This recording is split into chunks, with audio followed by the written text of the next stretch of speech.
Hello, guys. This is the last in this series of classical versus Keynesian. Okay, so let's go straight away to the diagram. Okay, so let's go here. Okay, so this is a diagram you're quite familiar with. As I said, the similarity between Keynesian and classical is this line here. Okay, the straight line in terms of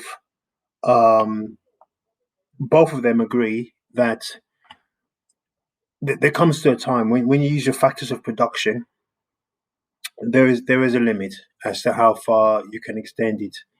Okay, it is possible to go beyond the YFE. However, that's more of a short-term scenario. So let's label the diagram LRAS. Okay, now a lot of people take this diagram and they don't really think too much about it. There's a lot more you can do with this diagram, and a lot more you can do with classical. Okay, classical is a very, very important diagram because of especially because of the SRAS.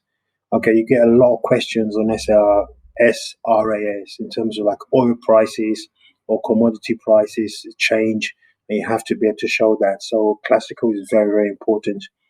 Another point, another reason why classical is extremely important as well, if you're trying to show inflation as part of your evaluation, it helps you to show inflation. Okay, so we'll go over that, but let's deal with the Keynesian. Okay, so everybody, you're all familiar with this. John Keynesian had the viewpoint that you only have one supply. It's not divided into short run or long run. Supply is supply. Okay, and the idea that people are going to drop their wages demands and accept much lower wages is a fallacy. Okay, he was of the opinion that wages are sticky downwards, and I think you know what that means. Sticky downwards. In other words, people are not willing to drop their wage demands and take much less pay. And we talked about three reasons why, in the short run, you can't actually lower people's wages. So in the short run, it's fixed. But he was of the opinion that supply. Keynesian was of the opinion supply. And this the idea that the economy is going to self heal. If we're going to wait for the economy to self heal, we'll all be dead. That's what he said. And this became really popular in the 1930s when they were trying to recover from the recession. They were following the classical viewpoint and nothing was happening. And then that's when John Keynesian came along and said, look, you've got to have some sort of government intervention. So let's start off with government intervention. Let's show you. Okay, so if you have AD here, currently, so what's the state of the economy? Remember I said the equilibrium will be LRS where AD meets LRS. So that this is the point. Okay, so you're at Y here. Okay, let's just call this Y. Okay, that's where you are. This is now YFE. So again, you can see, let me just bring this up a little bit so you can see. Okay, so this is YFE. So as you can see, the economy is in what you call a negative output gap. This gap between here and here, between Y and YFE, is what you consider as the negative output gap. Okay, that's the negative output gap. Okay. Again, negative output gap is the distance, is the difference between the potential, which is YFE, and the actual, which is Y. Okay, so this is where the economy is. So what John Keynes was saying is that if you're going to keep the economy like this at AD, which is Y, we're going to continually be in recession. Okay, you have to do some sort of government intervention, and we're talking about fiscal. Okay, fiscal. We're talking about government intervention. Okay, remember, don't get it mixed up. The government cannot get involved with the monetary policies. That's the Bank of England. Okay, or the banks. But what the government can do is fiscal policies, taxation, and spending. Okay, so what he was saying was of the opinion that get involved, do a fiscal policy, expansion fiscal policy, shift the AD to AD1. Okay, so you're now getting nearer to full employment. You're getting nearer to full employment. You're not actually at full employment, but you're getting nearer. And what he was saying was that look, you won't necessarily have inflation. Depends on where you are on the LRS curve. So when you're talking about Keynesian, be really, really go into detail and make it specific. It is possible to shift AD without causing inflation according to the Keynesian model because of spare capacity. Don't forget all these places here, all these spaces here, which you can kind of line here. All this is spare capacity. Okay, unused resources. And because the resources are available, cost of production is not going to go up. So the price level is not going to go up at all. Okay, the price level is not going to go up.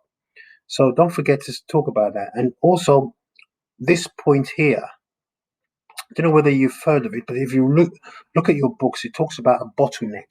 Okay, bottleneck simply means supply constraints. In other words, before you get to LRS, before you finally get to full employment, you could have a few problems regarding supply before you actually get to that full employment.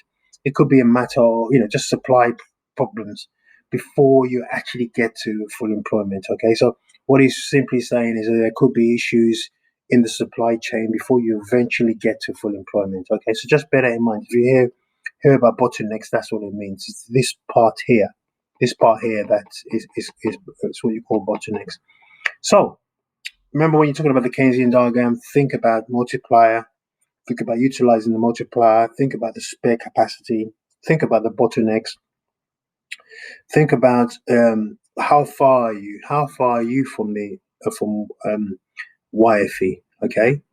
And the main, like I said, the main difference is that the Keynesian just was of the opinion that just one supply curve is not divided into short run, long run. And this idea that people will accept lower wages, it's just not gonna happen because wages are sticky downwards. Okay, they did agree in terms of the long run capacity. Okay, there was no doubt about that. They did accept the fact that you can utilize your factors of production up to the point of LRS, and you have to shift it outwards. And they're both of that opinion. You have to shift it outwards. Okay. Remember what I said. If you're going to argue about inflation, classical is something you could consider because if you're not at full employment, you can still show inflation. Okay. Again, but we're talking about the Keynesian model. Think about spare capacity. Think about bottlenecks. Think about um, expanding the economy without experiencing inflation. Think about, you're speaking about fiscal policies, okay? Government spending, um, reduction in taxation, aiming to shift it outwards to reduce the negative output gap, okay? Use those words, those key words, okay? If you're not operating at the full potential, you have a negative output gap, okay? If you go beyond the LRS, which I showed you in my previous diagram, you actually have a positive output gap. So try to utilize the keywords. Okay, so think a little bit more about the usage of these diagrams. They're both very, very useful.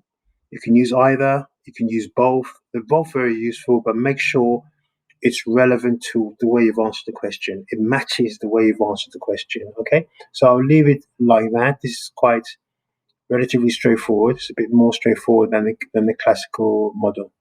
Okay, so that's the end of the series in classical versus Keynesian. So you will get questions on this, and hopefully you'll be able to answer them. Okay, have a good rest of the week.